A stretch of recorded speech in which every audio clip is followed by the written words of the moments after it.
আসসালামু আলাইকুম। আমি মিশরের রাজধানী কায়রো থেকে বলছি। আমি আজকে আপনাদেরকে দেখাবো মিশরের কাঁচা বাজারগুলো কেমন হয়। মিশরের কাঁচা বাজারগুলো আমাদের বাংলাদেশে বিভিন্ন জায়গায় এখনো যে হাটগুলো বসে সেম সেই হাটের মতনই দেখা যায়। এদেশের ব্যবসায়ীরা বেশি সংখ্যক মেয়ে, ছেলেরা খুব অল্প সংখ্যক। তবে মেয়েরা সবসময় ইসলামিক মোতাবেকই চলে, যেমন বোরকা, হেজাব এগুলো পরা থাকে। এদেশে কাঁচা বাজারের দাম খুবই অল্প, যেমন টমেটো 12 টাকা কেজি, আলু 12 টাকা কেজি, পেঁয়াজ 12 টাকা কেজি, শসা 15 টাকা কেজি, লেবুর হালি 5 টাকা।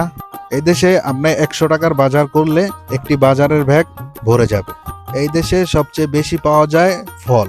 যে কোনো ফলের দাম খুবই অল্প, যেমন আঙ্গুর ফলের কেজি মাত্র 30 টাকা, কলার কেজি মাত্র 30 টাকা।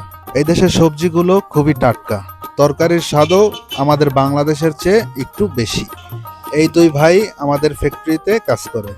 আমরা একটি ফ্যাক্টরিতে 35 জন বাংলাদেশি কাজ করি। এদেশের মানুষ খুবই পরিশ্রমী, তারা পরিশ্রম করতে ভালোবাসে। এদেশের মূল খাবার রুটি, যেমন আমরা বাংলাদেশে মূল খাবার ভাত, ঠিক তেমনই এদেশে রুটি। আমাদের প্রতিদিন বিকাল 5টায় ছুটি হলে আমরা এখান থেকে বাজার করে তারপরে বাসায় যাই। আমরা বাংলাদেশে 35 জন লোক এখান থেকেই বাজার করি। এখন ক্যামেরার সামনে যাদেরকে দেখতে পাচ্ছেন তারা বাংলাদেশি, তারা আমাদের ফ্যাক্টরিতে কাজ করে। এদেশের বাজারে মেয়েরাই আসে বেশি, মেয়েরা বাজার করতে পছন্দ করে। আমার ভিডিওটি ভালো লাগলে অবশ্যই একটি লাইক, একটি কমেন্ট করবেন। আপনার একটা লাইকে আমার পরবর্তী ভিডিও বানানোর জন্য উৎসাহ দিবে। আপনাদের যদি কিছু জানার থাকে মিশর সম্পর্কে অবশ্যই আমাকে কমেন্ট করে বলবেন, আমি যত সম্ভব আপনাদেরকে জানিয়ে দেব।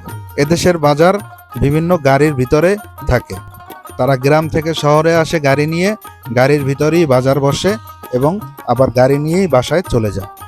এই যে এখন যাদের দেখতে পাচ্ছেন তারা আমার রুমমেট, আমি তাদের সাথেই থাকি। এদেশের মানুষ ধূমপান করে খুবই বেশি, ছোট বড় বয়স্ক সবাই সিগারেট খায়। তবে এদেশের মানুষের মন খুবই ভালো। আমাদের বাজার করা প্রায় শেষ। এই যে এখন যাকে দেখছেন টাকা দিতে, সে আমার বন্ধু।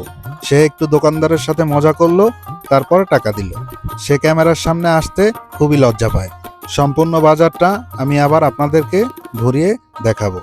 তো আমাদের বাজার করা প্রায় শেষ, আমরা এখন বাসার দিকে রওনা দিব। শুধু বাজার দেখলেও হবে, আমার মুখটাও তো আপনাদের দেখতে হবে। আমাদের দেশে যেমন বিভিন্ন ছোট ছোট অটো রিক্সা বিশুক পাওয়া যায়, এদেশে তেমনই প্রাইভেট কার, ছোট ছোট মাইকো, এগুলো দিয়েই মানুষ বিভিন্ন জায়গায় চলাচল করে। বাসার দিকে রওনা দিতেই দেখা হলো একটি নতুন ফল। আমি জানি না এই ফলের নামটি কি, আপনারা যদি জেনে থাকেন অবশ্যই কমেন্টে বলে যাবেন।